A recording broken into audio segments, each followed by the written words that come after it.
Thanks for returning. I know you haven't seen my face in a while. I've been busy with other things. I'm getting ready to complete my master's degree, which I've talked about in some of my other videos and stuff. So when I actually do finish my program, I'll post a video and tell you guys a little bit more about that and the challenges I've had. But right now I just want to do a review on Folklore: The Affliction.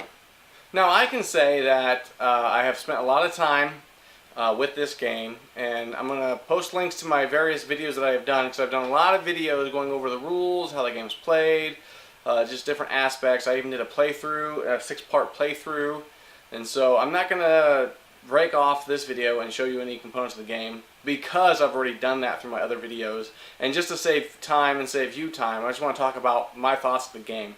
I'm going to talk about this game right here, Folklore: The Affliction.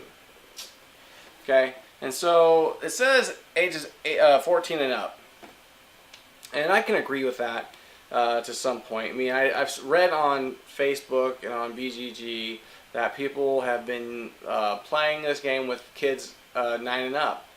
However, I would disagree with that somewhat, depending on how well some children can comprehend.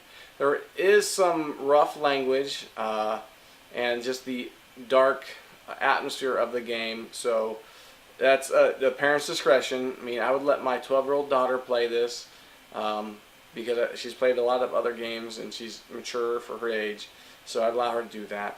It says 60 to 90 minutes of gameplay. I can see why they say that, because you can break it into sections like I did through my playthrough videos. And so it's hard to say that it is 60 to 90 minutes unless you're counting sessions that you're breaking it up in, because a whole story can take a while. Because I have a 6-part video. I'm providing links in this video to those, and you can tell that there's a lot of time involved in playing in one whole story. And I did one whole story because some of you have asked me to go through a whole story and do a playthrough instead of just doing a 20-minute playthrough. And so I obliged, and I hope you enjoyed that. And thank you for all the feedback. And in this review, I'm not going to go and show you any the components of the game, because I've already done that through various videos that I've done. I've went through all the components, the rules, how to play, how to set up. And so I'm just going to add links in this video at the bottom. Okay, and it says 1 to 5 players. Yeah, I think you could even have a 6 player. Like, a person could be like the DM and run the whole show. I think that would work really well with this game. You may even be able to have more players and just add more difficulty to the monsters that you're facing. Okay, I think I'm going to start talking about things that I don't care for about the game, and then I'm going to start talking about the things I do care for about the game. And so the game, for hit points and PowerPoint trackers, they give you these little cards that have numbers. It's a square, and they have numbers that go around the outside of the square, and you have to constantly turn them, because there's an arrow on every sheet that points to the number, and so you set it up and then turn it as it goes. Those get easily bumped even when you're rolling dice. In this last video that I just did, I actually took the Gloomhaven counters, life counters that I just gotten my copy of Gloomhaven, and I started using those, and it was so much easier to try to remember what everyone had. In other videos, I was actually writing it down on a little sticky note as I was playing the game just to save time. And I'm glad I did that way, because, like I said, those cards get bumped so much. Another thing I didn't really care for is the die system. It's a percentile dice, so it's 100%. It makes the game harder, I think, than it needs to be. So, like, one monster I was fighting, I think it was a 47 to hit. Well, that's, you know, a 46% chance that you're not going to hit. If you have creatures that are over 50% to hit, you know, you're looking at 40+% or lower to hit. And so I would much prefer that this game would have had like a D20 system, just because I'm so familiar with D20 systems playing D&D. And I don't know if that is set by Wizards of the Coast, like they have that trademark, and that's why other people couldn't do it, but I think the game would work much flawlessly with a D20 system. Because, I mean, the percentile might be the same with a D20, but to those who are playing it, it's fewer and far between. So like, let's say to hit would be a 10, you have 9 points that you could possibly miss. So it would still be a 50% chance to hit or 50% chance to miss. It's just you're going to be more likely to roll a 1 or a 2 or a 3 or a 4 on a percentile dice and not even get anywhere close to, let's say, 50. Like you have to roll a 50 to hit. Okay, that's going to make you, that left me feeling discouraged. I can't say it made you, because I don't know if you feel the same way or not, but it made me feeling more discouraged. The game was hard, but it kept me involved. And so I'm going to talk more about that. Another thing I didn't care for is that the game provides a lot of good tokens that tell you on the back what they're for, but there's some things that could have been a token for. So like, I couldn't find a token for bravery, so I'm not sure if there was one or not. But there was like sickness. I had to look in the book for what sickness did when there's an infection token, and all it says on the back is that you get the infection token if you get sickened and you're already sickened. So it didn't help me out any. And so I wish it would have gave me a sickened token, because then I wouldn't have had to revert back to the book to see what that was, because even the little cheat sheets they give you doesn't have all the status effects. It has the majority of them, but doesn't have all of them. And so I think that would be very helpful.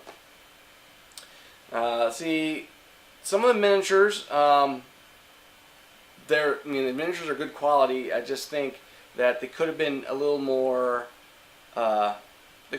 design in them to make them stand out more. Some of them look a little bland, but the majority of them look really good. And so now let's talk about some of the things I really liked about the game. And so when I got this game, I got the hero sheets and the campaign sheets at Gen Con when I picked it up. I'd say that they're very helpful. Like this hero sheet is very helpful in tracking what all the abilities your person has as you level up and go through the game.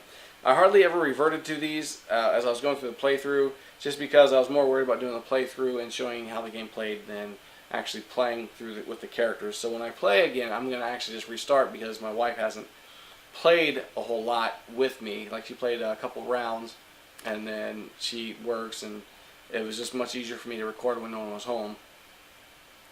And so this, I would say, pick up, because if you're going to play the game, this is going to help you to keep track of your person and everything that you have. And then this is going to be essential for when you end your playthroughs or when you end your session, so you can track everything, where you are, what's happening. Okay, another thing I'd recommend picking up for the game is the world event cards. They added a really good theme to the atmosphere of the game. I mean, the game is saturated with theme. It's very good. I really enjoy the theme, but this just adds an atmosphere to the game that I would recommend that you pick up. Okay, I also picked up the Ghost Miniature Pack, and I'm very happy they provided these. I wish that these miniatures would actually come in the game box and not have to buy separately, but it is what it is. Okay, and so this just adds more theme or atmosphere to the game, because now you have ghost characters when your character died. So in my last video, my characters actually died. And so that is just another component that really builds to the atmosphere of the game, and how the immersion, how one is immersed in the game. Okay, it is a board game, but it feels so much like an RPG, because you spend the majority of the beginning of the story, at least for me, on the map, doing things on the map. When I say the map, I mean the world map, not like the adventure maps, but the world map. And then you do skirmishes, and the skirmishes are like paper pencil type things. I mean, like, it's all imaginary. You don't actually have miniatures that you're moving around for combat. But when you go into an adventure, a specific part of the story where it's going to be, it's going to matter how much time you spend or the strategy you take to overcome that villain or foes. I enjoyed that a lot. The gameplay is solid. I can say that. Like I said before, the only thing I didn't like was just how the die roll was. But like the skill checks using a 10-sided die, that make sense, and you get different things that you have to test for. And so, I mean, like, the game is keeping you hooked the whole time. Am I going to play this game again? Yes. Am I going to try to get other people to play it? Yes. If I was to rate this game on a scale of 5, I think I would rate it on a 4, a solid 4, to maybe 4.25, 4.5. And that's just because the gameplay is so good. The rule book provides a lot of good information. The storybook has some typos, but it has a good structure to it. Like when I was playing the story 1, I mean, I could just go down through each page and figure it out. There was a couple hiccups here and there, but I mean, the game is solid. That's all I can really say. And I hope you guys enjoyed my playthroughs. I'd recommend picking this game up. If you have a good game group that likes, let's say, Descent, or let's say D&D, this would be a good game to play in between you guys wanting to do like a D&D run. Okay? Now, would I think this game is better than Descent? That's a tough one. Descent is one of my favorite games. The one thing I love about Descent is that it keeps moving throughout the whole campaign, and you level up, and you actually feel like you're making progress. In this game, you don't really feel like you're making progress because it's so hard. I mean, you're getting the crap beat out of you, and you're really fighting with your PowerPoints to heal yourself, and then try to rest when you can, if you can. But the one thing about Descent that I don't really care for is that when you get to the end, and you want to go to another story, you have to start all the way back from like level 1. Okay? With this game, you can just keep going from story to story through, mini campaigns. I guess you'd call like the story like a mini campaign because you're going doing all these things. And so you're leveling up through the whole game. And if there was expansions and stuff, I mean, you could just keep going. Whereas Descent, like I said, when you get to the end, you stop. Descent has much better miniatures, I think. Fantasy Flight has done a really good job. But, I'm comparing apples to oranges. Descent is a board game. This game falls in the realm of RPG and board game because it's a good collaboration. I just wish that they would fix the rolling system, the percentile. But I understand that, and it's not broken, so they don't necessarily need to fix it. It's just not to my liking. It just makes me feel more despair, and maybe that's the atmosphere of the game more because it's so gloomy and so afflicted that it can't be easy, and that's just it, So again, I'd say pick up this game and try it. If you have a good gaming group, I'm sure you guys would like it. And so to finish my video, I'd like to talk about like therapeutic properties of the games that I do. And so you think a game like this, well, what can a person do with therapy with it? Well, I mean, this game builds on empathy. I mean, you're trying to understand your characters and then NPCs of the story. And so you're working with problem-solving skills, you're working with empathy, and then cooperation, because you have to work with your team members to win. I mean, if you try to do it all solo where everyone else is together, you're not going to make it. And so cooperation, problem-solving skills, empathy would be the directive, I would say. There's no like mindfulness or emotion regulation. I mean, I guess there would be some emotion regulation in this game because with that despair from rolling the dice, I mean, let's say you're trying to get a 44. You have to roll, let's say, with your plus might bonus, let's say you have to get like a 39 or something, okay? And you roll like a 14. You're just like, what the heck? Or if you even roll a 2, you're like, what the heck? Because the numbers are so far away. Whereas in a D20 system, you roll, let's say an 8, you need a 12. Okay, that's 4 points. Yeah, that sucks. That stinks. But it doesn't create so much despair. And so some people are going to be very upset. And if you're playing with teenagers and they get upset, it's a good way to coach them through their emotion regulation. Say, hey, it's just a game, calm down, let's keep trying, gotta push through it. And the fact that when you die, you don't actually die, you turn into a spirit is very helpful. Because you can say, you know, hey, if you died, it's okay. Because you get to become a spirit and you get to do these abilities. So let's just keep going. And you're encouraging them.